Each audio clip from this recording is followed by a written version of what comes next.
Test number 7 Mughal काल का भी है इसमें और काफ़ी कुछ और भी है। इस पेपर में भी काफ़ी सारे सवाल ऐसे हैं जो पेपर में आएंगे। जितने भी ये 12 सवाल हैं बेस के, इनको एक साथ अगले वाले हफ्ते में सुन लिया जाएगा, तो इन्हें अच्छे तरीके से रख लीजिए। उसके बाद फिर कोई टॉपिक नहीं है, ना ही वो क्रम में है टेस्ट, फिर वो सारे कोर्स में से हैं। ठीक है, तो इनको सबसे पहले जिसने ये याद कर लिए, वो बाकी के टेस्ट, कोई ऐसा टेस्ट नहीं होगा जिसमें से सवाल हल ना कर पाए। प्रश्न नंबर 1 है, जब बाबर गद्दी पर बैठा तब उसकी उम्र क्या थी तथा मुगल साम्राज्य का संस्थापक कौन था?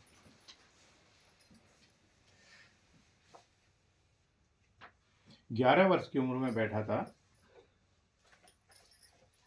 और मुगल साम्राज्य का संस्थापक कौन था? बाबर था। मुगल साम्राज्य का संस्थापक कौन था? बाबर था।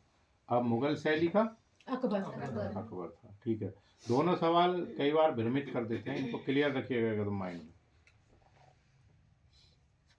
अच्छा, कई बार पेपर में 11 वर्ष नहीं आकर के 12 वर्ष भी आ जाता है। ठीक है, तो वहां 11 नहीं होगा, फिर तो फिर 12 पे भी निशान लगा सकते हैं आप। हुमायूं ने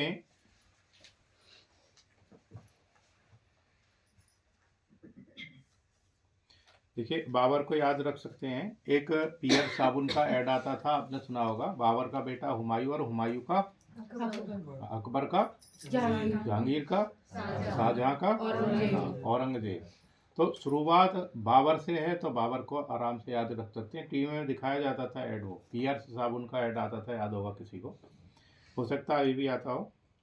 हुमायूं ने मीर मुसब्बिर को किसके कामों का अध्यक्ष बना दिया था?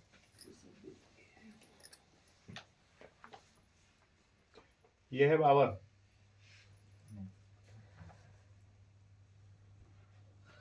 देख पा रहे हैं? हाँ, ये बाबर है।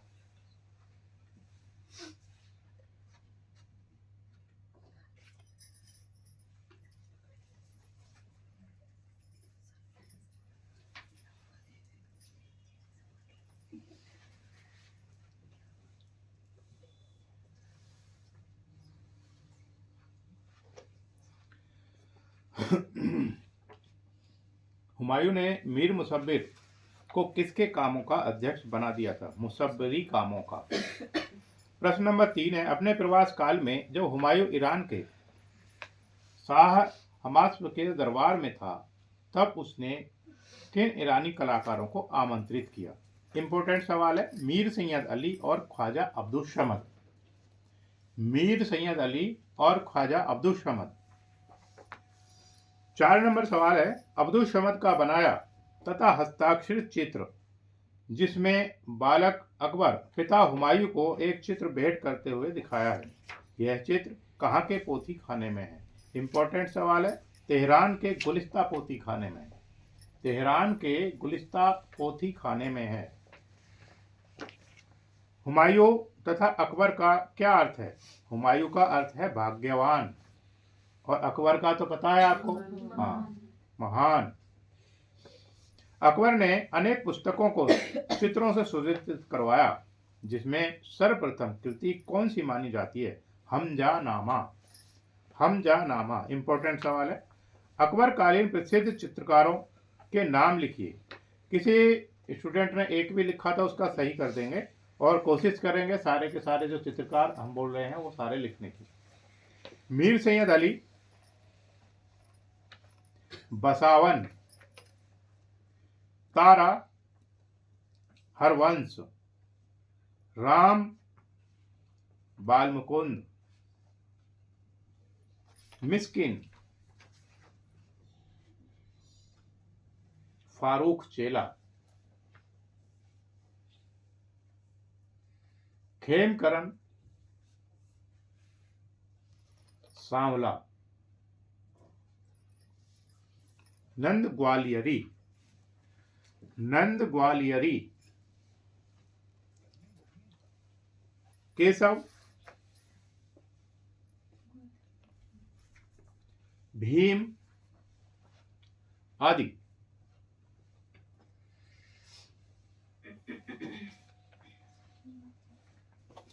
8 नंबर सवाल बेहद इंपॉर्टेंट है। अकबर ने बचपन में किस चित्रकार से चित्रकारी सीखी थी? समद से। हाँ, अब्दुस समद, अब्दुस समद।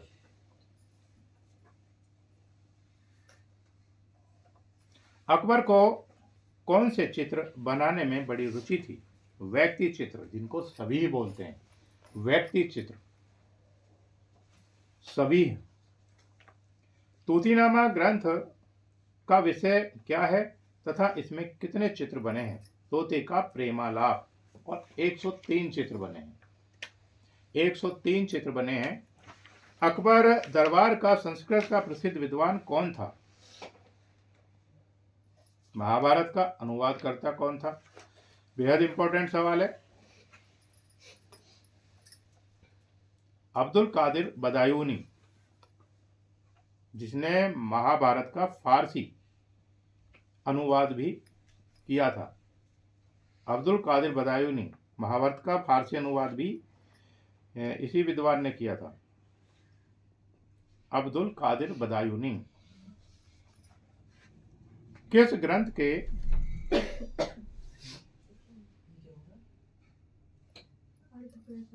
हाँ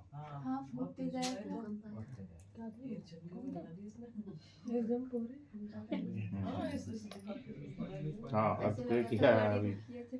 हाँ, ऐसे ही हो जाता है। प्रकृति का कुछ नहीं पता कब क्या हो जाए, इसलिए जितना जियो अच्छा जियो, कम जियो लेकिन बहुत ही अच्छा जियो। रज्मनामा का बाकी चित्रण कार्य किन चित्रकारों ने पूरा किया? बसावन, कॉमा लगा करके लिखते जाइए, लाल, तुलसी व मिस्किन, व मिस्किन। 14 नंबर सवाल है, रामायण का चित्रण कार्य।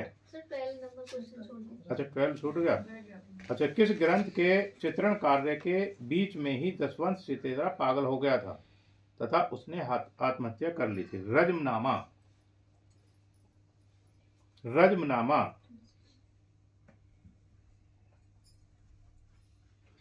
जो दशवंत था बेहद अच्छा चित्रकार था, एक मुख्य कलाकार था, तो इसके ऊपर क्या था, जो चित्रकारी का दबाव बहुत था, उस दबाव को ये सहन नहीं कर पाया था, तो इसने कटार मार करके अपनी ही आत्महत्या कर ली।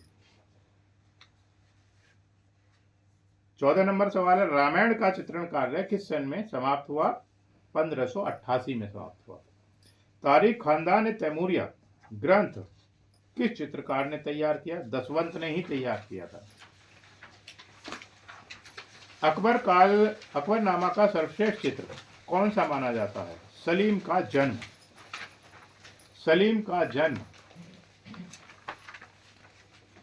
सलीम किसका नाम था? जहांगीर। ठीक है, सलीम का जन्म। इस चित्र में क्या है, जो इनके पिता हैं अकबर, सॉरी हाँ, अकबर के जो पिता हैं, इनके जो पिता हैं जहांगीर के, वो एक छज्जे के ऊपर खड़े हुए हैं और वहां से लोगों को क्या है, हाँ, खैरात बांट रहे हैं। कुछ महिलाएं एक तरफ मान लिया संगीत गायन में है या नृत्य में है, और वहाँ खुशी का माहौल है। छत के ऊपर जो है क्या है, एक मयूर है, मोर है। कभी कभी एक सवाल भी आ जाता है मुगल काल में, तो है मुगल कालीन सवाल्य की छत पर किसका चित्र है? किसका चित्र है? वो मोर का ही है, क्योंकि वो बेहद खुशी का समय होता है, और जो मोर है उसने क्या है, गर्दन फुलाई हुई है खुशी से, तो खुशी का प्रतीक है। जब कहीं किसी भी बच्चे का जन्म होता है तो वहाँ खुशी का माहौल होता है, तो उसी को दर्शाने के लिए वहाँ पर मोर का चित्र है। तो जो ये चित्र है, इसमें भी जो छत पर है मोर घूम रहा है वहाँ पर, वो भी वहाँ पर भी दिखाया है। अकबरनामा के कितने चित्र? चेस्टरबेरी पुस्तकालय डबलिन में है, 61 चित्र है। जहांगीर काल का प्रसिद्ध चित्रकार कौन था? मंसूर था। इसको किस नाम से जानते हैं मंसूर को? नक्काश मंसूर। किस चित्रण में सिद्धहस्त था?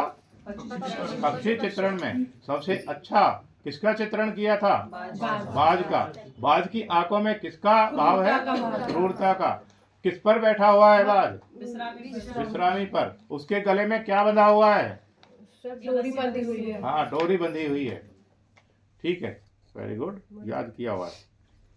ऐसे ही रटा होना चाहिए किसी भी चित्र के बारे में अच्छे से। कुछ भी पूछे तुरंत उसको बताइए। आंखों में किसका भाव है? क्रूरता का। किसकी आंखों में? हाँ, बाज की आंखों में क्रूरता का भाव है।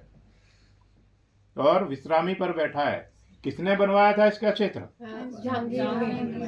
जहांगीर ने। Yes sir. हाँ, जहांगीर। क्यों शाहबाज बनवाया ने था? भेंट किया था, उसको बिल्ली खा गई थी, जो तो तब बनवाया। हाँ, जो ये भेंट किया था, शाह हमाद ने इसको भेंट कर दिया। भेंट करने के बाद ये उसे बहुत ही ज्यादा प्यार करता था, बाज को।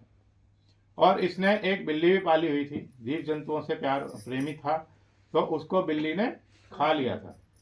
तो उसकी याद में उसने उसका फिर चित्र बनवाया मंसूर से। किसका? बाज का चित्र बनाया। और बाज कैसा बनाया इसने? आक्रामक बनाया था। आगे देखिए, राय कृष्णदास के मतानुसार अकबर काल में लगभग कितने चित्र बने थे? 20,000 चित्र बने थे। 18 नंबर बेहद इंपॉर्टेंट सवाल है। राजा पृथु वाला बड़ा महत्वपूर्ण चित्र कहां पर है? भारत कला भवन बनारस के संग्रहालय में है। ये बेहद इंपॉर्टेंट सवाल है। भारत कला भवन बनारस के संग्रहालय में है। अच्छा, एक भारत भवन है। भारत भवन कहाँ पर है? वेरी गुड, भारत भवन भोपाल में है। और कला भवन कहाँ पर है? कलकत्ता में। कला भवन कलकत्ता। शांति निकेतन परिसर में है। हाँ जी। और बनारस संग्रहालय कहाँ पर है? हाँ, वाराणसी में। 1920 में इसका निर्माण करवाया था। किसने? हाँ, राय कृष्णदास ने।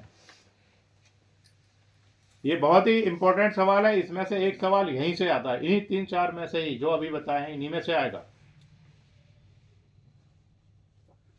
अकबर का दरबारी, लिख लिया ये सभी ने? गुड। अकबर का दरबारी इतिहासकार कौन था? अबुल फजल। मीर सैयद अली के पिता का नाम क्या था? मंसूर था। मीर सैयद अली अपना उपनाम क्या लिखा करता था? जुदाई। इंपॉर्टेंट सवाल है। हमजा नामा के चित्र किसके निरीक्षण में बने? मीर सैयद अली। इंपॉर्टेंट सवाल है।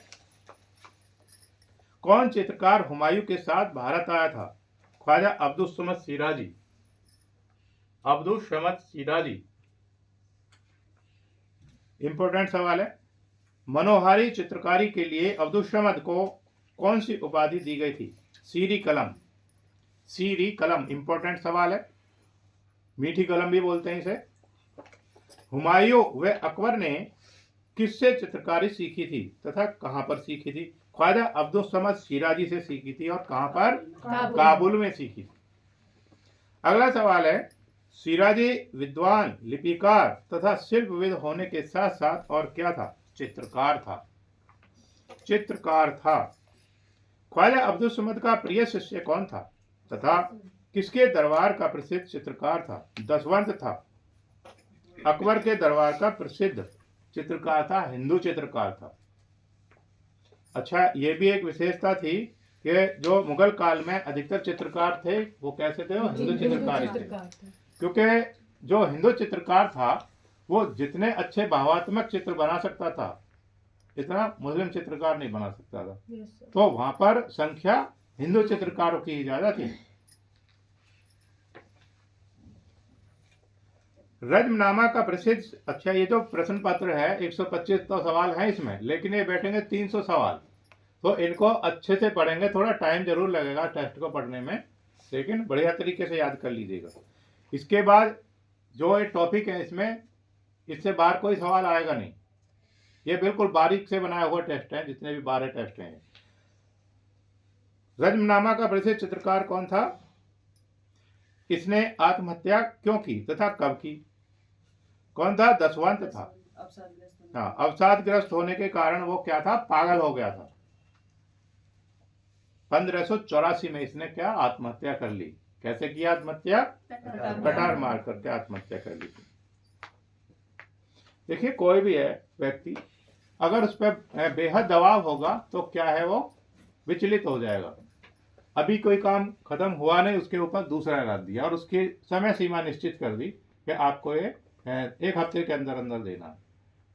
क्योंकि इनके दरबार में क्या था, विदेशी लोग आते रहते थे, उनको चित्र भेंट भी करते थे, उनसे भेंट लेते भी थे, तो उसके दबाव में आकर के ऐसा हुआ। कलाविद दशवंत से भी अधिक अच्छा चित्रकार किसे मानते हैं? बसावन को मानते हैं। बसावन का पुत्र मनोहर किस शासक का प्रिय चित्रकार था? जहांगीर का। इंपॉर्टेंट सवाल है। अकबर कालीन चित्रों में प्राय कितने चश्म चेहरे बने हैं? 1 चश्म तथा 1.5 चश्म चेहरे बने हैं। 1 चश्म तथा 1.5 चश्म। अच्छा, अब यहाँ पर देखिएगा, ये जो चित्र है ये कितने चश्मे हैं? 2 और ये कितने चश्मे एक हैं? चश्मे। Very good. ये कितने चश्मे हैं? 1 चश्मा।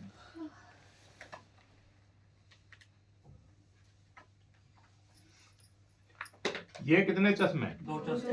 ये 2.25 चश्मे। हाँ, ठीक है, बस सर। 2.25 चश्मे, हल्की सी आंख उसकी दबी हुई है। और ये कितने चश्मे? सर ये वाला 1.5 सवा इसका सबसे स्टार्टिंग पौने वाला है। ये वाला हाँ, ये कितना है? 1.5 चश्मे है ये। बस सर पूरी कहाँ दिख रही है? अच्छा, 2.25 जैसा लग रहा मुझे। और ये 2 ये सभी मुगल कालीन है। ये वाला 1 भी क्लियर है। Good, very good. जहांगीर किस संत के आशीर्वाद से उत्पन्न हुआ था? संत शेख सलीम चिश्ती। संत शेख सलीम चिश्ती कौन थे? जो अजमेर है, अजमेर नहीं, फतेहपुर सीकरी। हाँ, दरगाह अजमेर में भी है। जो फतेहपुर सीकरी में है वहां पर एक संत थे जिनका नाम क्या था? शेख सलीम चिश्ती। वो एक माने हुए संत रहे थे। माने हुए का मतलब क्या था? उनके पास कहते थे उस समय काफी उस शक्तियां थी जो वो कह देते थे वो हो जाता था, ऐसा उनका मानना था। और किसी ने अकबर को, क्योंकि अकबर को क्या था, उसको औलाद नहीं थी, अकबर को कोई संतान नहीं थी, तो किसी ने अकबर को सलाह दी कि अगर आप शेख सलीम चिश्ती के दरबार में जाएंगे तो क्या है, आपको संतान की प्राप्ति हो सकती है। तो जो अकबर था वो आगरा से लेकर के फतेहपुर सीकरी तक नंगे पैर गया था, ऐसा सुनने में आता है। वहां गया और जो काफी दूर उसकी दरगाह थी, ऊपर चढ़ना पड़ता उसके लिए थोड़ा सा, तो वहां पर जो उसके दरबान थे उन्होंने उसको, अकबर को रोक करके और शेख सलीम चिश्ती को सूचना पहुंचाई कि महाराज अकबर आपसे मिलने के लिए आए हैं। उन्होंने उसके हाथ से खबर भिजवा दी कि उनसे मना कर दो कि वो मिलना नहीं चाहते आपसे। ये बात सुन करके जो दरबान था वो बेहद हतप्रभ हुआ और उसने कहा कि महाराज वो आपसे मिलने के लिए आए हैं और आपको उनसे मिल लेना चाहिए। शेख सलीम चिश्ती ने बोला मुझे पता है वो किस काम के लिए आए हैं और मैं वो काम कर नहीं सकता, इसलिए उनसे कहिए कि आप चले जाइए। अब इस दरबान की बात और शेख सलीम चिश्ती की बातों को, जो शेख सलीम चिश्ती का पुत्र था, छोटा था, वो पालने में वहीं बराबर में झूल रहा था। अब उसने, जो दरबान था, उसने कहा कि जो है महाराज आपको उनकी इच्छा, जिस इच्छा को लेकर के वो यहाँ तक आए हैं वो पूरी करनी चाहिए। अगर आपने उसकी इच्छा पूरी नहीं की तो आपका जो यश फैला हुआ कीर्ति है पूरे भारत में वो धूमिल हो जाएगी और ये नाम हो जाएगा अकबर को भी, जो अकबर वहां पर अपनी इच्छा को लेकर के गए थे, जो उनकी मुराद थी वो पूरी नहीं कर पाए। फिर उससे दरबान से बोला हो कि भाई मैं जिस इच्छा के लिए, इच्छा को लेकर के, जिस मुराद को लेकर के अकबर यहाँ तक आए हैं वो मैं पूरी नहीं कर सकता। उसने कहा कि क्या मुराद है उनकी? उन्होंने कहा वो पुत्र के लिए आए हैं। जब अकबर के भाग्य में पुत्र है ही नहीं, पुत्र सुख, तो मैं उसको कैसे दे सकता हूँ? तो दरबान ने ही उससे पूछा कि भाई ऐसा तो कोई नियम होगा जिससे उसकी इच्छा पूरी हो जाए, जिससे उसकी मुराद पूरी हो जाए। उन्होंने कहा कि हाँ ऐसी है, इस कार्य के लिए अकबर को बलि देनी होगी। और अकबर कौन सा धर्म अपना लिया था अकबर ने? दीन इलाही। वो अब किसी को कत्ल नहीं करने देता था, ज्यादा से ज्यादा पकड़ करके बंदी बनवा लेता था। अब इस वार्ता को, दोनों की वार्ता को, जो उनका पुत्र था शेख सलीम चिश्ती का, वो बराबर में ही वो सुन रहा था। और उसने ईश्वर से प्रार्थना करी, जो अल्लाह से प्रार्थना करी कि हे ईश्वर, मुझे अपने जो विचार है अपने पिता के समक्ष करने की शक्ति प्रदान करो, ताकि मैं इनको अपने बात से अवगत कराऊं। उसने कहा अकबर के लिए मैं अपने प्राण दूंगा। उसने ये कह करके अपने प्राण त्याग दिए। अकबर को बुलाया गया, उसको आशीर्वाद दिया शेख सलीम चिश्ती ने, और उसको कुछ समय के बाद पुत्र रत्न की प्राप्ति हुई। उसकी खुशी में अकबर ने क्या है, उसकी जो वहां पर वो थी मजार थी, दरगाह थी, उसको अच्छा करवा दिया, पत्थर का बनवा दिया। काफी समय के बाद जब जो कौन हुआ था, सलीम, जब उसको पता चला कि आप का जो जन्म था शेख सलीम चिश्ती के प्रताप से पैदा हुआ था, प्रताप से आपका जन्म हुआ था, तो वहां पर गए और उन्होंने क्या था, पत्थर का संगमरमर का बनवा दिया था। तो ये उसकी ये संबंध में है। जहांगीर किस चित्रकार के पुत्र का सहपाठी था? जहांगीर किस संत के आशीर्वाद से उत्पन्न हुए? संत शेख सलीम चिश्ती। जब वहां पर टूर ले जाया जाता है स्टूडेंट का स्टडी टूर, तो वो सब चीज दिखा दी जाती है, वो आज भी है वहां पर मौजूद। जहांगीर किस चित्रकार के पुत्र का सहपाठी था? ख्वाजा अब्दुल समद के पुत्र शरीफ का। जेबरा व बाज चित्र किस चित्रकार के हैं? जेबरा और बाज किसके हैं? मंसूर के हैं। बाज की क्या विशेषता है? मधु सर बाज की आंखों में क्रोध करो। ठीक है। और जेबरा कैसा होता? जेबरा कहते हैं चित्तीदार घोड़ा, घोड़े का ही रूप होता है, लेकिन उसपे क्या है, लाइनिंग होती है। चलिए, आकारिजा का जहांगीर का प्यारा चित्रकार कौन था तथा किसका पुत्र था? आकारिजा का पुत्र था कौन? अबुल हसन। अबुल हसन। जहांगीर ने अबुल हसन को क्या उपाधियां दी थी? हाँ, नादिर उल जमा।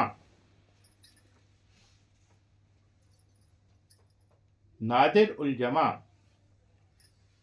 अर्थ क्या है इसका? हाँ, युग शिरोमणि या जहांगीर के समय का अनोखा चित्रकार, या जहांगीर के समय का अनोखा चित्रकार।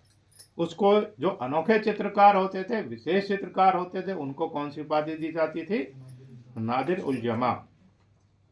तो जहांगीर ने किसको दी थी? अबुल हसन को। अबुल हसन का सबसे प्रसिद्ध चित्र कौन सा है? बैलगाड़ी। बैलगाड़ी, शाहजहां का तुलादार। Very good. चलिए आगे देखते हैं। जहांगीर ने 1000 मुद्राएं अबुल हसन को उसके किस चित्र पर दी थी? अच्छा, बैलगाड़ी। बैलगाड़ी आ गया। चलो, बैलगाड़ी वाले चित्र पर दी थी। और कैसी कृति थी? बेहद मशहूर कृति रही थी उस समय की। जहांगीर के लिए अनेक पशु पक्षियों के चित्र किस चित्रकार ने बनाए थे? उस्ताद मंसूर ने बनाए थे। उस्ताद मंसूर या नक्काशे मंसूर। नक्काशे मंसूर क्यों कहते थे? क्योंकि इनका जो वर्क था कैसा था? नक्काशी जैसा था, बिल्कुल बारीक वर्क था। उस्ताद मंसूर के विश्व प्रसिद्ध चित्र कौन कौन से हैं? टर्की कॉक या तुर्की कॉक या बाज, अलग अलग है। जो टर्की कॉक है उसके आप उसमें छपा हुआ है, वो जो ये नहीं आते पटाखे, पटाखे आते हैं, उसके ऊपर टर्की कॉक ही छपा हुआ रहता है, उसका नाम भी टर्की रहता।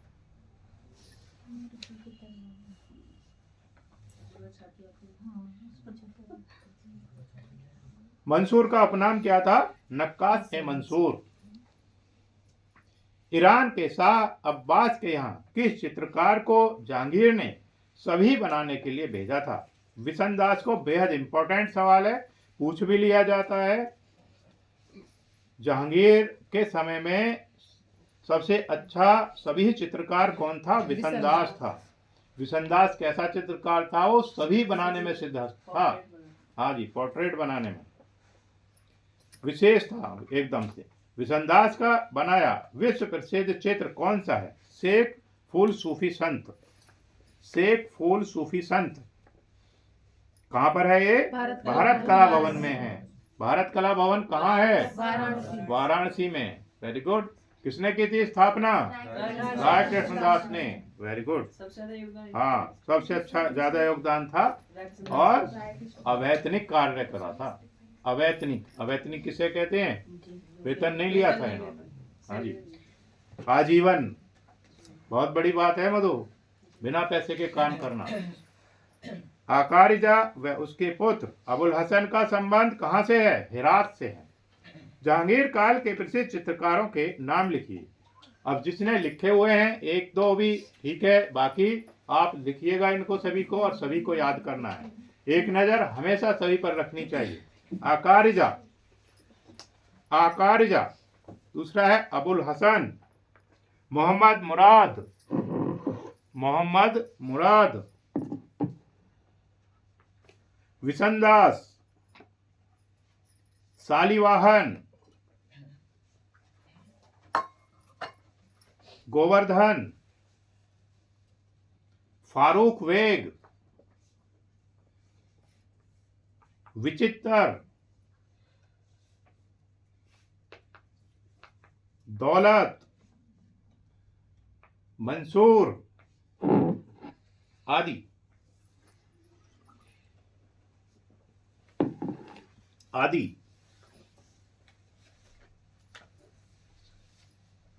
नूरजहां का बचपन का नाम क्या था? मेहरुनिसा, मेहरुनिसा। शाहजहां ने अपने काल में कौन कौन से प्रसिद्ध इमारतें निर्मित करवाई? 100% एक सवाल यहीं से आएगा, 100% आना ही आना है ये। कुछ चीज तो ऐसी हैं जो निश्चित होती हैं पेपर के लिए, यानी कि वो आएंगी ही आएंगी, उनको कोई नहीं हटाएगा। दुनिया में कोई पेपर बनाए, उनको कभी कोई नहीं हटाता। जब उन सवालों को हम पेपर में देखते हैं तो हमें लगता है बहुत आसान है, ठीक है। कुछ सवाल हमेशा 10% सवाल आसान ही रखे जाते हैं, पेपर का नियम है। शाहजहां ने अपने काल में कौन कौन सी प्रसिद्ध इमारतें बनवाई थी? ताजमहल, ताजमहल किसने बनवाया था? हाँ। दिल्ली का लाल किला किसने बनवाया था? हाँ, ये भी शाहजहां ने। कितने साल लगे थे? 10 साल लगे थे। जामा मस्जिद चलिए आगरा की है या दिल्ली की? दिल्ली, दिल्ली, अभी दिल्ली की बात हो रही है। दिल्ली की जामा मस्जिद किसने बनवाई थी? ये भी शाहजहां ने बनवाई थी। वेरी गुड पूछा। 1650 में बनी थी। क्या साल लगे थे? 6 साल लगे थे इसे बनने में। और इसकी विशेषता क्या है? यहाँ 25,000 लोग एक साथ नमाज पढ़ सकते हैं। 25,000 लोग बहुत होते हैं।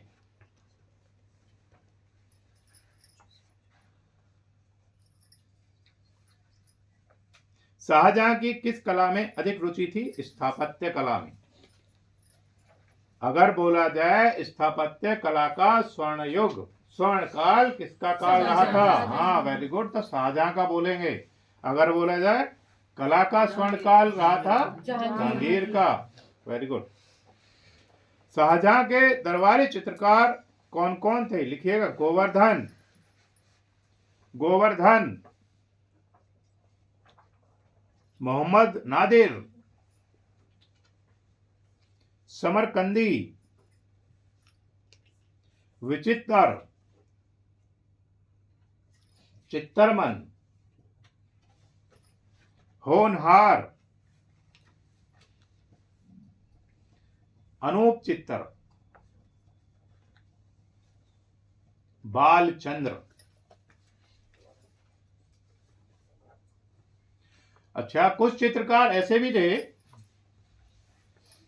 जो अकबर के काल में आए थे, लेकिन उन्होंने 3 पीढ़ी तक कार्य किया था, 3 के शासन काल में कार्य किया था। ऐसे भी चित्रकार हैं। तो इस बात से भ्रमित नहीं होना कि ये तो अकबर के काल में बताया था, शाहजहां के में कैसे आ गया। तो कुछ चित्रकार ऐसे रहे हैं। सर बसावन था इसमें? नहीं, इसमें नहीं आएगा बसावन। आगे लिखेंगे।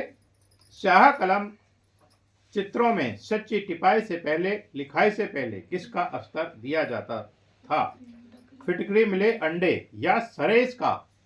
फिटकरी मिले अंडे या सरेस का? दिल्ली लाल किले के बाहर लाहौरी दरवाजे पर बने हाथी किसने तुड़वा दिए थे? औरंगजेब ने। क्यों तुड़वाए थे? हाँ, वो कला का विरोधी शासक था। और उसने जहां पर चित्रकारी थी वहां पर क्या लगवा दिया था? पर्दा भित्ति। पर्दा भित्ति का मतलब क्या था? चित्रों के पीछे सफेदी करा दी थी ऊपर, तो उसको क्या बोलते हैं? यानी कि वो जिससे ढक गई वो पर्दा बनवा दिया था उसने। जो ये था, ये कला को ईश्वर के विरुद्ध मानता था कि ईश्वर के कार्य के विरुद्ध है। जब शासन आया औरंगजेब का, औरंगजेब ने शासन शुरू किया और तहलका मचा दिया एकदम से। आने के बाद जो भी चित्रकार थे, पहले ध्यान से सुनिए थोड़ा सा इसके बारे में, अभी 1 मिनट मेरी तरफ ध्यान दीजिए। जब औरंगजेब ने सिंहासन ग्रहण किया, उसके बाद जो चित्रकार थे, इसने चित्रकारों को पकड़ पकड़ करके मारना शुरू किया। क्यों? कि वो ईश्वर के विरुद्ध कार्य कर रहे थे, ऐसा उसका मानना था औरंगजेब का। उसने कहा कि प्रतियां बनाना तो ईश्वर का काम है, इंसान बनाना ईश्वर का काम है, और इसने ये काम इंसानों ने शुरू कर दिया। तो क्या था, उसमें भगदड़ मच गई। जितने भी चित्रकार थे, जो इनके पास चित्रकारी सीखने के लिए भी आते थे लोग, जो अच्छे चित्रकार थे, तो उनको ये चित्रकारी सिखाने का क्या था, कलागार खोला हुआ था इन्होंने। उसमें काफी सारे चित्रकार थे। जब चित्रकार सिद्धहस्त हो जाया करते थे तो उनको कार्य के साथ सम्राट के सामने पेश किया जाता था। अगर सम्राट को उनका कार्य पसंद आ गया तो उनको दरबारी चित्रकार फिर घोषित कर दिया जाता था। एक पद था, पद होता है ना, एक पद था कि आज से ये दरबारी चित्रकार है, उसको एक सर्टिफिकेट मिलता था, उसकी सरकारी नौकरी होगी, ऐसा समझिए। ठीक है, अब तक वो क्या था, स्टूडेंट था, अब वो दरबारी चित्रकार बन गया। जब औरंगजेब का शासन आया तो वो सब क्या था, भागने लग गए वहां से। तो क्या भाई, कोई मरना कौन पसंद करेगा। वो कुछ चित्रकार तो इसमें ऐसे थे जो सिद्धहस्त थे, कुछ चित्रकार ऐसे थे जो अभी कार्य सीख रहे थे। तो ये जाकर के दूर दूर चले गए, जहां पर भी जिसको आश्रय मिला, और उन्होंने अपनी पहचान छुपा करके वहां रहने लगे। अब इनके पास जीविका का तो कोई साधन था नहीं। अब जीविका चलाने के लिए क्या, धन की आवश्यकता होती है। धन था नहीं, काम कोई इनको आता नहीं था, तो चोरी छुपे क्या करने लगे, ये चित्र बनाने लगे। जो सिद्धहस्त थे उनके चित्र धीरे से चोरी से अपना बिकने लगे वो, और अपनी जीविका वो चलाने लगे। जो चित्रकार सिद्धहस्त नहीं थे, अभी सीख ही रहे थे, अब वो भी क्या करने लगे, वो भी धीरे धीरे कुछ अपना जो बनवाने आते थे उनका कोई पोर्ट्रेट बना दिया, कुछ चित्र बना दिया, कुछ भी बना दिया। बनाने के बाद वो ये कार्य करने लगे। जो चित्रकार वाले चंबा पहुंच गया, कुल्लू पहुंच गया, या बहुत सारी शैलियों का फिर और जन्म हो गया। जितनी शैलियों का जन्म हुआ था, ये किसके कारण हुआ, औरंगजेब के डर के कारण हुआ था। वो जब भाग गए, जो चित्रकार जहां जाकर के बच गए, फिर एक शैली का और जन्म हो गया। जो अभ्यस्त चित्रकार थे, अभ्यस्त का मतलब तो है सीखे हुए, जो अभ्यस्त थे यानी कि जो सीख ही रहे थे, उन्होंने क्या, काम तो उनको भी करना था, जीविका तो उनको भी चलानी थी, तो उन्होंने भी चित्र बनाने शुरू करे। ऐसे चित्र बनाए उन्होंने। वो किस श्रेणी में आने लगे, फिर अपभ्रंश श्रेणी में आने लगे। क्योंकि वो हाथ कैसे बनाते थे, आकृतियों के ऐंठे हुए, आंखें निकली हुई, आंखें ऐसे बनाते थे जैसे अलग से चिपका दी हुई हो, और एक चश्म चेहरे में वो दूसरी आंख भी दिखा देते थे अलग से चिपका करके।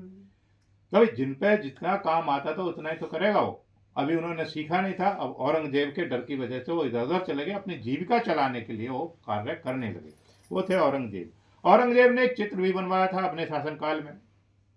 उसने बहुत ज्यादा काम नहीं करवाया, उसने तुड़वाने का काम ज्यादा किया था। ऐसा नहीं था चित्रकारों को ही मारा था उसने, या चित्रकारी पर ही पर्दा भित्ति का कार्य किया था, या चित्रकारी को ही तुड़वाई थी, है ना, या मूर्तियां ही तुड़वाई थी। उसने मंदिर मस्जिद भी तुड़वाए थे। जितने भी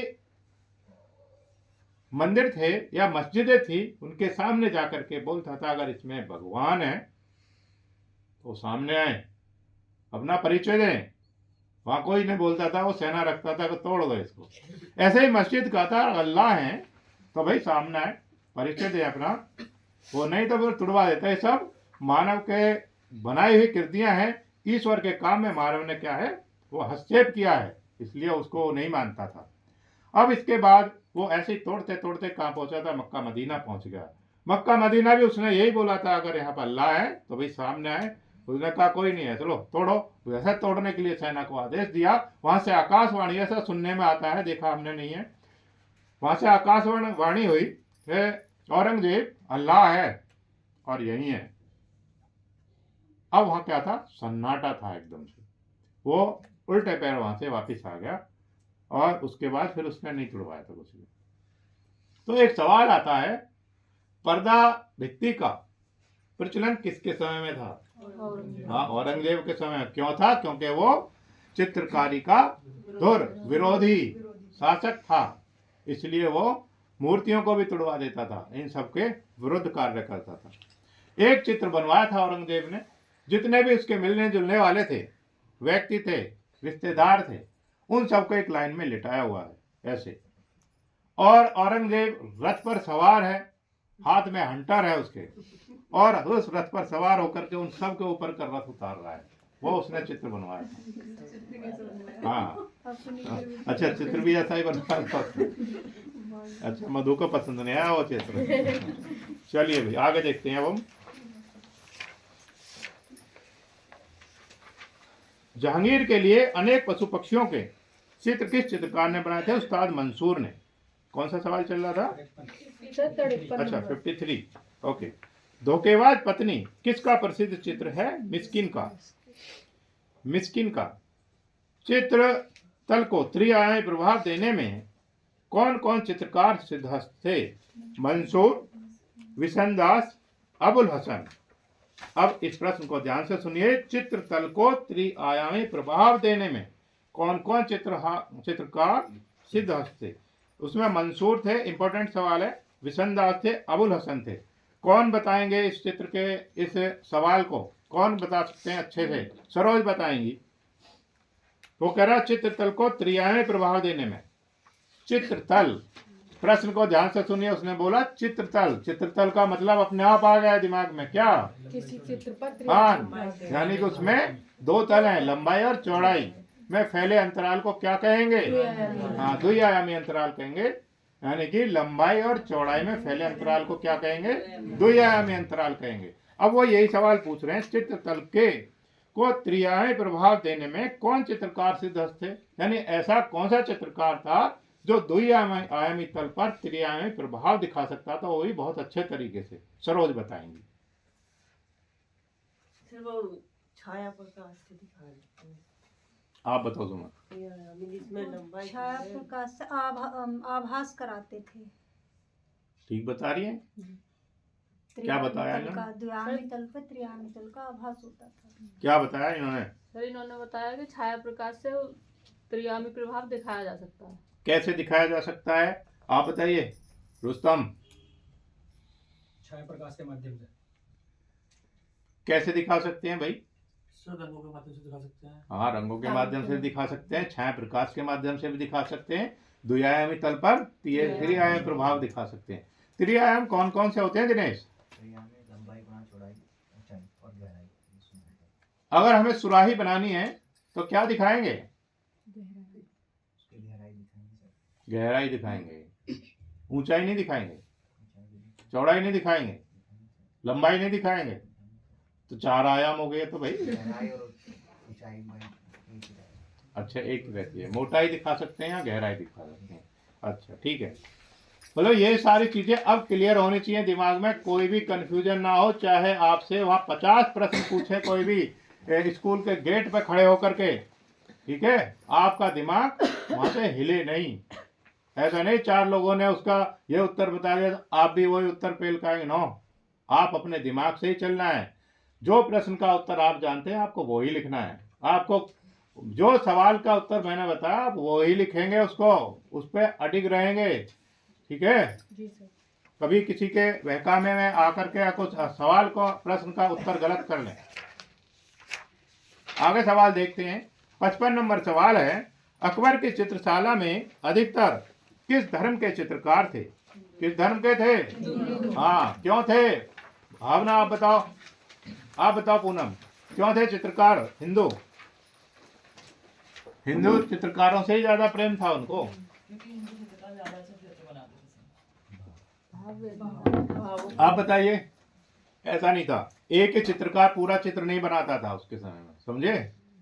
अगर मुस्लिम चित्रकार उसकी आउटलाइन कर रहे हैं तो उसमें जो प्राण डालने होते थे, रंग करना होता था, या उसमें उसका हाशिया बनाना होता था, सबका काम अलग अलग था। कुछ चित्रकार ऐसे थे जिनका जो हाशिया अच्छा बनाते थे तो उनको हाशिया बनाने का ही काम दे रखा था। कुछ चित्रकार ऐसे थे जो कलर का काम अच्छा जानते थे, वो कलर ही करते थे। कुछ चित्रकार ऐसे थे जो भावना डाल सकते थे बहुत अच्छी, तो भावना डालने का ही काम करते थे। ऐसा नहीं था एक ही चित्र। अच्छा, कुछ चित्रकार थे जो संपूर्ण चित्रकार थे, सब चीज कर सकते थे, तो उनको क्या थी, विशेष इनाम भी देते दिए जाते थे। कौन देते थे? औरंगजेब। औरंगजेब ने नहीं दिया कभी ना चित्रकारों को। भाई ऐसा है, जब शासन चलता है तो कोई अच्छा काम करता है, कोई बुरा काम करता है। ये संतुलन है, प्राकृतिक संतुलन है। सभी आदमी जैसे प्रकृति में अच्छे नहीं हो सकते, ऐसे ही सभी बुरे भी नहीं हो सकते। ये संतुलन होता है हर चीज का, ठीक है। अब आपने किताबें चुनी 10th क्लास में, 12th में या BA में, 3 सब्जेक्ट चुन लिए, अब तीनों आपको समान तरीके से अच्छे थोड़ी लगते हैं। हाँ, तो ये संतुलन होता है। उस संतुलन को हमेशा अपने दिमाग में बनाकर रखना चाहिए। जो व्यक्ति इनका संतुलन नहीं बना सकता वो परेशान होता है, जो संतुलन बनाना जानता है वो परेशान नहीं होता। जब संतुलन पढ़ाया गया था बोर्ड पर बहुत अच्छे से, जिसने संतुलन पढ़ लिया ना जीवन में, वो कहीं पर जीवन में मार खाएगा ही नहीं। जिसने संतुलन, ड्राइंग का संतुलन जिसने पढ़ लिया, वो कहीं नहीं मार खा सकता, दुनिया में कहीं चला जाओ, ठीक है। वो संतुलन वो चीज है, बहुत ही बढ़िया टॉपिक है एकदम से। उसमें जीवन का सार है पूरे संतुलन में, और वो लगभग 1 हफ्ते में खत्म हो पाता हो, इतना बढ़िया है। ऐसे ही है जो सड़ंग है कला के, सड़ंग सारे के सारे ऐसे हैं। सड़ंग को जिसने समझ लिया वो समझ लिए बहुत ही बढ़िया ज्ञानी हो गया, जिसने सड़ंग को समझ लिया अच्छे से। सड़ंग वो चीज है। किसका लिखा हुआ है सड़ंग? यशोधर पंडित का। चीनी सड़ंग, इंडियन सड़ंग? इंडियन। ओके। चीनी सी। चीनी किसका है? सी। अरे वाह भाई वाह, वेरी गुड। ऐसी उम्मीद रखते हैं भाई। चलिए, मीर सैयद अली और ख्वाजा अब्दुल समद ने ईरानी शैली को भारतीय शैली में ढालकर किस शैली की नींव डाली थी? मुगल शैली की। इंपॉर्टेंट सवाल है। अकबर के दरबार में चित्रकारों को कौन सा पद दिया जाता था? मनसबदारी। मनसबदारी। किसने कहा था मेरा एक एक चित्रकार मनसबदार के बराबर है? किसने कहा था? जहांगीर ने। कब? सर जब शाहबाज ने उनके हाँ। चित्र दिए थे ना बनवाने के लिए कि आप अपने चित्रकारों से बनवाओ, मेरे चित्र को पहचानो, वेरी गुड। तब कहा था। हाँ, उसने एक चित्र दिया, भाई अपने चित्रकार से बनवाओ इसे। बनवाए तो वो पहचान पाया था? नहीं, पहचान नहीं पाया था। हाँ, एक रात में ही कई सारे चित्र बना हाँ जी, वो अपना ही चित्र नहीं पहचान पाया, मेरा कौन सा चित्र है इसमें जो सा मैं लेकर आया था। तब उसने कहा था मेरा एक चित्रकार कैसा है? मनसबदार के बराबर है, ऐसा ही नहीं है।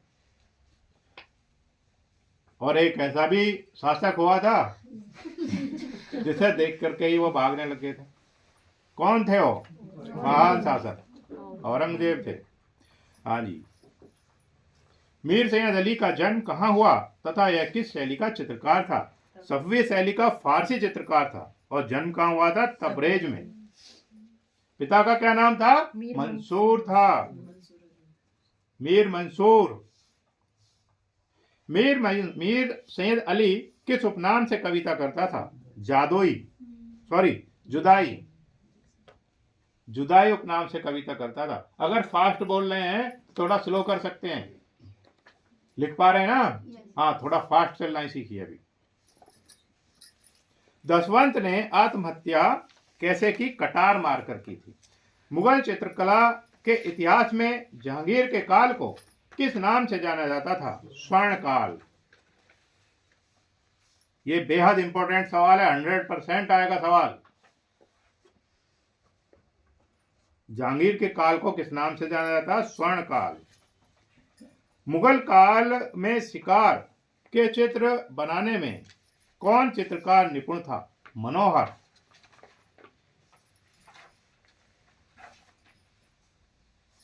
मनोहर गुलशन एल्बम में किस चित्रकार के बनाए तथा जहांगीर के हस्ताक्षर किए चित्र हैं? फारूक वेग। फारूक वेग।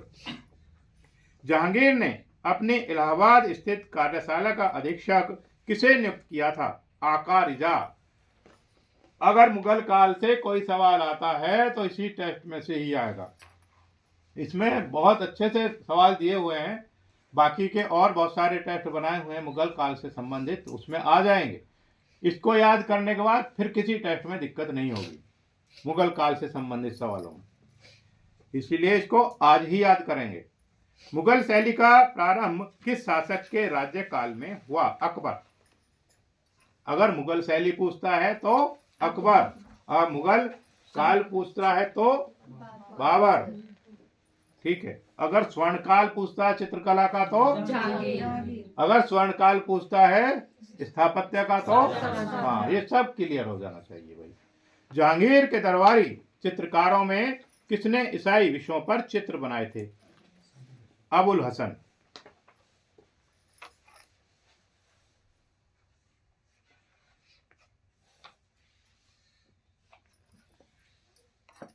अच्छा, बाबर ने 1526 में भारत पर आक्रमण किया था, तब अपना शासन लागू किया था इसमें। आगे लिखेंगे, मुगल काल की सर्वप्रथम चित्रित पुस्तक कौन सी है? बेहद इंपॉर्टेंट सवाल है भाई, बेहद इंपॉर्टेंट सवाल है।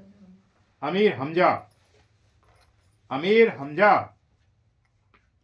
तुजुके जहांगीरी के मुख्य पृष्ठ के लिए किस चित्र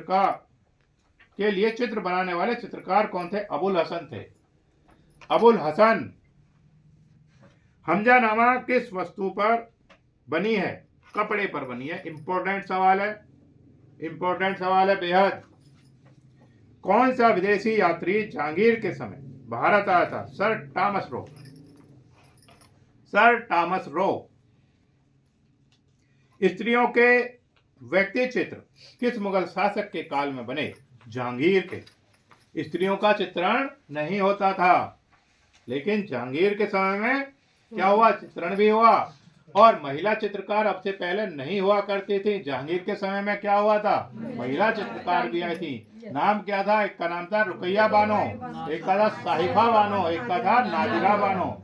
3 मुख्य कलाकार हुए जिनसे शुरुआत हुई थी कि मुगल काल में भी स्त्री कलाकार रहे थे। अकबर ने अपनी प्रमुख चित्रशाला कहाँ बनाई? फतेहपुर सीकरी में बनाई थी। अकबर ने अपनी प्रमुख चित्रशाला फतेहपुर सीकरी में बनाई थी। बाबर किस पुस्तक को अपने साथ भारत लाया था? शाहनामा। शाहनामा को साथ लाया था। पंचतंत्र का अनुवाद अकबर के कार्यकाल में किसने अनवर सुहेली नाम से किया था? कवि रुगदी ने किया था। कवि रुगदी। अकबर के समय का कौन सा चित्रकार हिंदू देवी देवताओं के चित्रण में निपुण था? दशवंत। दशवंत। हमजानामा के लेखक कौन थे? अताउल्लाह काजबीनी। अताउल्लाह काजबीनी।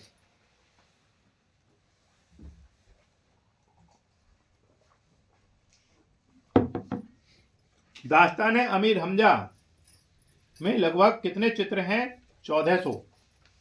दास्तान अमीर हमजा में 1400 चित्र हैं। सलीम के जन्म का चित्र किस ग्रंथ में है? अकबरनामा।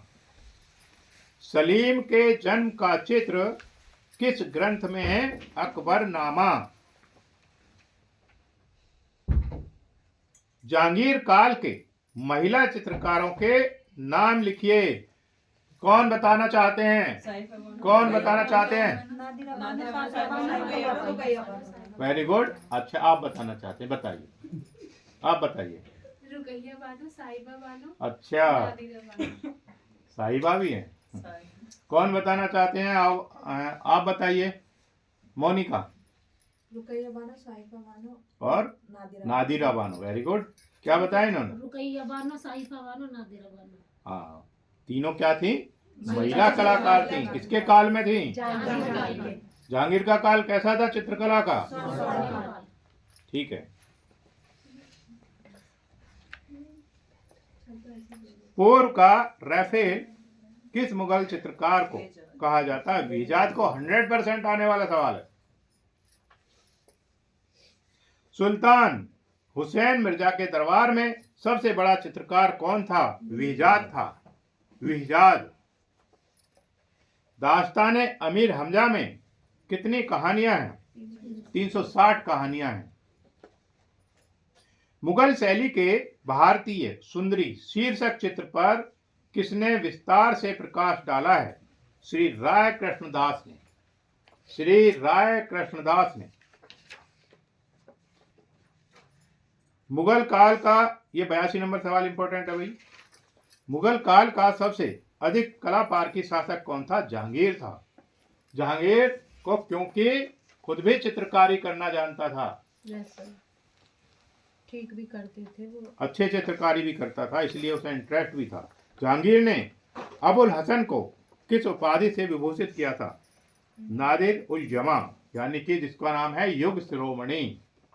युग शिरोमणि। जहांगीर ने कौन सी पुस्तक लिखी? तुजुक-ए जहांगीर या जहांगीर का आत्मचरित्र। तुजुक-ए जहांगीर या जहांगीर का आत्मचरित्र। शाहजहां ने अपने काल के इतिहास की एक प्रति चित्रित कराई जिसमें कई सौ चित्र थे, उसका क्या नाम है? पादशाहनामा। पादशाहनामा। कांगड़ा में पहाड़ी चित्रों की खोज करने वाले प्रथम व्यक्ति कौन थे? इंपॉर्टेंट सवाल है। कौन थे? Metcalfe. Metcalfe. Masterpieces of Rajput painting. Masterpieces of Rajput painting में कांगड़ा शैली के चित्रों का किसने प्रकाशन किया? ओसी गांगुली ने किया। इंपॉर्टेंट सवाल है। हिमालयन आर्ट नामक प्रसिद्ध पुस्तक किसने लिखी तथा कब लिखी? जेसी फ्रेंच ने लिखी थी 1930, या कई जगह 1931 भी लिखा हुआ है ये, ठीक है, दोनों में से आएगा एक, तो दोनों को अपनी नॉलेज में रखिएगा। Indian painting in the Punjab hills तथा कांगड़ा पेंटिंग किसने लिखी तथा कब लिखी? 1952 में WG आर्चर ने लिखी। WG Archer.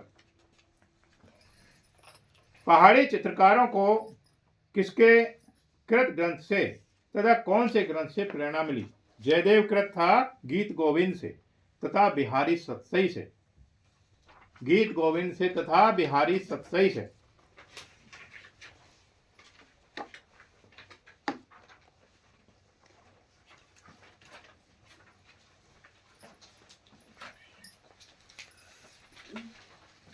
पहाड़ी शैली के उत्थान में सबसे अधिक योगदान किस राजा का रहा? राजा संसार चंद का। संसार चंद का। राजपूत पेंटिंग में देखिए, जो ये चित्रकला का सिलेबस है, कोर्स है, ये पाठ्यक्रम है इसका, ये क्रम में है। अगर आप इसे क्रम में चलेंगे तो आप बहुत अच्छे से समझ पाएंगे और एक ही बार में ऐसा समझ जाएंगे कि जीवन में कभी नहीं भूलेंगे। क्रम का मतलब है मेरा, आप प्रागैतिहासिक काल से शुरू करिए, जहाँ से चित्रकला की शुरुआत होती है, वहाँ से धीरे धीरे आगे बढ़िए, उसी क्रम में बढ़िए जिस क्रम में इसको बढ़ाया गया है। पहले प्रागैतिहासिक काल पढ़ेंगे, उसके बाद सिंधु सभ्यता, उसके बाद ज्योग्राफी, गुफाएं, जो गुफाएं हैं अजंता, एलोरा, चित्रवासन, कार्नेरी, एलिफेंटा, जितनी भी गुफाएं हैं ये हैं। इसके बाद फिर क्या है? फिर शैलियां हैं। शैली के बाद फिर जो अभी है, एक आवाज आता है यहाँ पे, मुगल काल। मुगल काल के बाद फिर क्या आ जाता है? पहाड़ी। तो ये क्रम है भाई इनका। अगर आप इसी क्रम में चलोगे तो, क्योंकि एक दूसरे से जुड़े हुए हैं, जैसे कड़ी जुड़ी हुई होती है ना, ऐसे ये एक दूसरे से जुड़े हुए हैं। अगर आपने प्रागैतिहासिक काल अच्छे से पढ़ा तो सिंधु सभ्यता आपके समझ में आ जाएगी। अगर आपने प्रागैतिहासिक काल के बाद डायरेक्ट पहाड़ी शैली पढ़ी तो फिर वो बीच का समझ में नहीं आएगा। फिर आप उसे याद तो रट तो सकते हैं लेकिन समझ नहीं सकते। तो हम कोशिश यही करते हैं, एक क्रम बनाया हुआ हमने, इसका एक क्रम लिख रखा है कि उसी क्रम में पढ़ाना, ताकि बच्चों को आसानी से समझ में आ जाए। अच्छा, जो ये कंपटीशन की किताबें होती हैं वो इसीलिए वो याद तो हो जाती हैं लेकिन लंबे समय के लिए याद नहीं होती क्योंकि समझ में नहीं आती, उनका क्रम समझ में नहीं आता हमारे, वो इसलिए हम उसको जोड़ नहीं पाते एक दूसरे से। तो क्रम में आप याद करेंगे तो ज़्यादा बेटर रहेगा। उसके बाद आप कोई सी किताब पढ़ो, जब आप सारा कोर्स कर लें उसके बाद कोई सी किताब पढ़ो, कोई मॉडल पेपर पढ़ो, दुनिया में कोई किताब पढ़ सकते हैं, फिर वो सब समझ में आएंगी। आप समझ जाएंगे ये सवाल कहाँ से उठा करके यहाँ रखा हुआ है ना। तब आप समझिए कि हाँ मेरी कंपटीशन में बैठने के लिए तैयारी है, अब मैं किसी भी परीक्षा के लिए तैयार हूँ, चाहे मुझे नेट में बिठा लीजिए, चाहे डिग्री कॉलेज का एग्जाम में बैठाइए, चाहे किसी भी एग्जाम में बैठा लीजिए। कौन सा सवाल चल रहा है मोनिका? 94। राजपूत पेंटिंग में द्रौपदी चीरहरण का चित्र किसने प्रस्तुत किया था? डॉक्टर आनंद कुमार स्वामी ने। रावण का सीताहरण किस शैली का मुख्य चित्र है? गुलेर चित्र शैली का। कांगड़ा शैली के गीत गोविंद पर आधारित श्रृंखलाबद्ध चित्रों पर किसका नाम लिखा हुआ है? मनकू का नाम लिखा हुआ है। कांगड़ा शैली के मुख्य चित्रकारों के नाम लिखो। खुसाला, किशनलाल, मनकू, बसिया, पुरखू, फत्तू आदि। अगेन, खुसाला, किशनलाल, मनकू, बसिया, पुरखू, फत्तू, ये मुख्य चित्रकार थे कांगड़ा शैली के। अब इनमें से कोई सा भी पूछ लेगा, निम्नलिखित में इनमें से एक होगा, निम्नलिखित में से कांगड़ा शैली से संबंधित चित्रकार हैं। कई बार 3 दे देगा तो उसमें क्या आएगा? उपरोक्त सभी। कई बार 2 दे देगा, ए और बी। कोई बार 3 दे देगा, उपरोक्त सभी हो जाएगा उसमें। तो कई बार 1 ही देगा। तो जब आप सारे को इनको समझ लेंगे तो कोई सा भी सवाल आ जाए आप उसे सही करेंगे। मैंने पहले भी बताया था, अगर सवाल सीधा समझ में नहीं आता है तो फिर उसे पलट दीजिए आप, उल्टी तरफ से। आप देखिए, उल्टी तरफ से मतलब ये नहीं है कॉपी पलटनी है आपको, यानी कि अब आप उसमें नेगेटिव चीज देखिए। जैसे मान लिया 4 दे दिए, इनमें से आपको ये पता होगा भाई ये तो उसमें है ही नहीं, ये तो पढ़ा ही नहीं हमने, तो वो तो हटा दिया। ऐसा एक और ढूंढ लो तो 50% हल हो गया। ठीक है, तो इस तरीके से आप सवाल को देखेंगे। इसीलिए बोलते हैं पहले 1 घंटे में वो सवाल करिए जो आपको फटाफट आते हैं करने, फिर बाकी का 1 घंटा उसके लिए बचा करके रखिए। जो हमारे बाकी के 60 सवाल बचे हैं, 70 सवाल बचे हैं, अब उन पर दिमाग लगाना है। जो मेरिट रहती है वो लास्ट के 20 ही सवाल पे रहती है, बाकी ने 80 सवाल तक तो ये समझ लीजिए 70% बच्चे सही कर देते हैं। 70% बच्चे सही करते हैं 80 सवाल। फिर आपको लगता है मेरे 80 थे और 92 में मेरिट लगी थी, थोड़ी सी और मेहनत कर ले। थोड़ी सी नहीं है वो मेरिट तो उन्हीं पर ही है, मेरिट है ही उन सवालों पर, थोड़ी सी मेहनत की जरूरत नहीं है। अभी आप सामान्य स्टूडेंट हैं। आगे देखेंगे, कांगड़ा शैली के चित्रों का मुख्य विषय क्या है? प्रेम। अब प्रेम का प्रदर्शन किससे करा सकते हैं? राधा कृष्ण के चित्रों से करा सकते हैं। किससे करा सकते हैं? राधा कृष्ण से और शिव पार्वती से। मतलब इस तरीके के एक रूपात्मक कोई चित्र ले लेंगे, उनसे उनको बना करके प्रदर्शन कर सकते हैं। 1685 में रस मंजरी पर चित्र किसके समय में रचे गए थे? राजा कृपाल पाल के समय में रचे गए थे। राजा कृपाल पाल। सबसे प्राचीन पहाड़ी शैली कौन सी है? बसोहली। रंग महल तथा शीश महल का निर्माण किसने करवाया था? राजा महेंद्र पाल ने 1806 से 1813 के बीच। राजा महेंद्र पाल 1806 से 1813 के बीच। बसोहली शैली के ग्रंथों की किनारी पर कौन सी लिपि है? टाकरी। इंपॉर्टेंट सवाल है।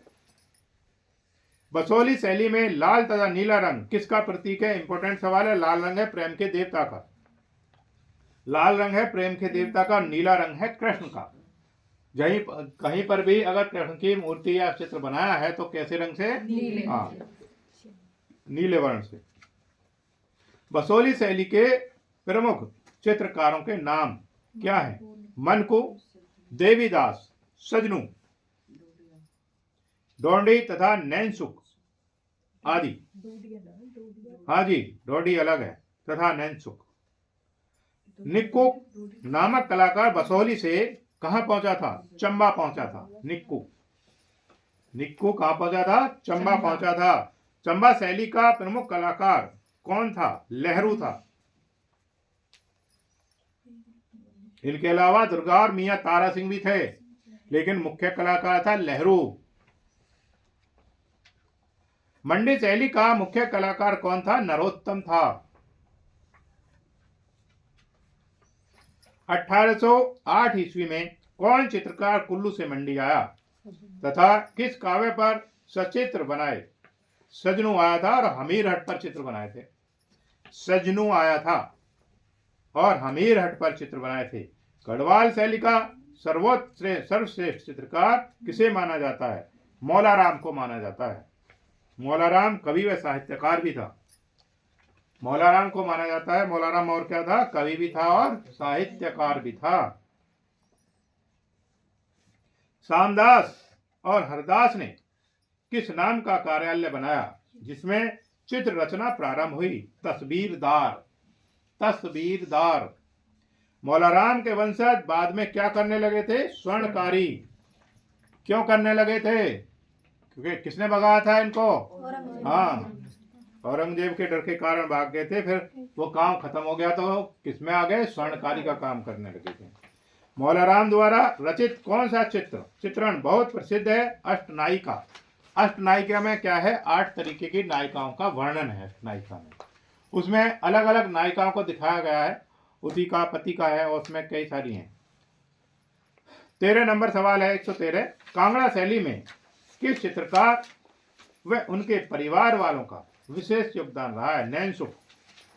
कांगड़ा शैली के चित्रों को जिस कागज पर चित्रित किया था उसका नाम है भूरे सियालकोटी कागज पर। भूरे सियालकोटी कागज पर। बसोली शैली की सबसे पहली सचित्र प्रति का निर्माण किसके लिए किया था? देवीदास ने किया था कृपाल पाल के लिए। देवीदास ने किया था कृपाल पाल के लिए। नारी आकृतियों का सबसे सुंदर चित्रण किस भारतीय शैली में हुआ है? पहाड़ी शैली में हुआ है। पहाड़ी शैली। 117 नंबर सवाल है। पहाड़ी चित्रकला को प्रकाश में लाने का श्रेय किसे जाता है? डॉक्टर आनंद कुमार स्वामी को जाता है। डॉक्टर आनंद कुमार स्वामी को। राजा संसार चंद के समय में कौन विदेशी यात्री उसके दरबार में आया था? मूरक्राफ्ट आया था। मूरक्राफ्ट। ग्रीक गोवर्धन चित्र किस शैली का है? बसोली शैली का। बसोली। अगला है 120 सवाल है। कुल्लू में शीश महल की दीवार पर बना त्रिपुरा सुंदरी देवी का चित्र किस चित्रकार ने बनाया था? सजनू ने बनाया था। त्रिपुरा देवी का चित्र किसने बनाया था? सजनू। इंपॉर्टेंट सवाल है। पहाड़ी चित्रकला की जानकारी किस सन में किसके प्रयासों से हुई? 1910 में डॉक्टर आनंद कुमार स्वामी। डॉक्टर आनंद कुमार स्वामी। NC मेहता। देखिए आनंद कुमार जो स्वामी है ये बार बार आ रहा है। जो इनका नाम था आनंद कुमार स्वामी का नाम आनंद था। वो इनके जो फादर थे, इनके जो पिता थे, वो उनसे प्रेरित थे भगवान बुद्ध से। जो आनंद था भगवान बुद्ध का सबसे प्रिय शिष्य था। जैसे भगवान बुद्ध की कृपा हमेशा उनके ऊपर रही थी, जो सबसे अच्छा उनका शिष्य था उनके ऊपर रही थी, तो इनके पिता का ऐसा मानना था कि जिस प्रकार से भगवान बुद्ध की कृपा अपने प्रिय शिष्य आनंद के ऊपर रही थी, इसलिए उन्होंने भी इसका नाम आनंद रखा। इनका नाम आनंद रख दिया ताकि उनकी कृपा इस पर हमेशा बनी रहे। ठीक है, उनके नाम के पीछे ये कारण रहा था। आनंद कुमार स्वामी। NC मेहता के संग्रह वाला माखन चोर किस शैली का ठेठ उदाहरण है? बसोली शैली का ठेठ उदाहरण है। कमलासीन लक्ष्मी नारायण किस शैली का प्रसिद्ध चित्र है? बसोली शैली का। इंपॉर्टेंट सवाल है। अमृतसर के चित्र बाजार में किस नाम की चित्रिकाओं के नाम से जाने जाते थे? तिब्बती या नेपाली। तिब्बती या नेपाली। डॉक्टर आनंद कुमार स्वामी ने पहाड़ी चित्रों को कितने भागों में विभाजित किया था? 2 भागों में विभाजित किया। नंबर 1 उत्तरी, नंबर 2 दक्षिणी चित्रमाला। उत्तरी चित्रमाला और दक्षिणी चित्रमाला। जो उत्तरी चित्रमाला थी, लिख सकते हैं इसको, अगर लिखना चाहे तो लिख सकते हैं। जो उत्तरी चित्रमाला है इसके अंतर्गत थे कांगड़ा स्कूल के चित्र। कांगड़ा स्कूल के चित्र। और जो दक्षिणी चित्रमाला थी, जो दूसरा भाग था, इसमें थे डोगरी, जम्मू स्कूल के चित्र। डोगरे जम्मू स्कूल के चित्र थे, जिसे बसोली कला भी कहा जाता था।